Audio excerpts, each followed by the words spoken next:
பங்கு. இது என்னண்ணே? தம்பி இதான் இன்ஸ்ட்ருமெண்ட். இதுல என்ன பண்ணணும்? உங்க காலத்துக்கு இங்க வைக்கணும்.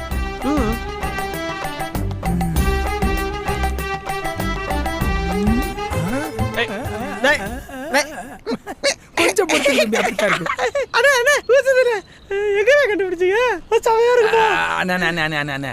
எனக்கு தம்பி காலை எடுத்துங்க, நீங்க வைங்க. பங்கு காலை வச்சு பாரு. பாருங்க தம்பி முதல்ல போட வேண்டியதை போடுங்க, கண்ணு ரெண்டு கூசுது. ஓ சாரி வைங்க. இது ஓகேவானே?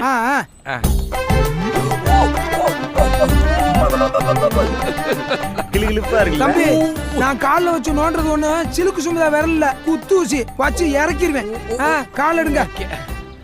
தம்பி எனக்கே பெருமையா இருக்கு, உங்க 2 பேர் ராசிக்கும் கூட்டு தொழில் அமோகமா இருக்கும். என்னை 60வது நாள்ல நீங்க ஆடிக்கார்ல போவீங்க, 61வது நாள்ல உங்க வளர்ச்சிய இந்த ஊரே வேடிக்கை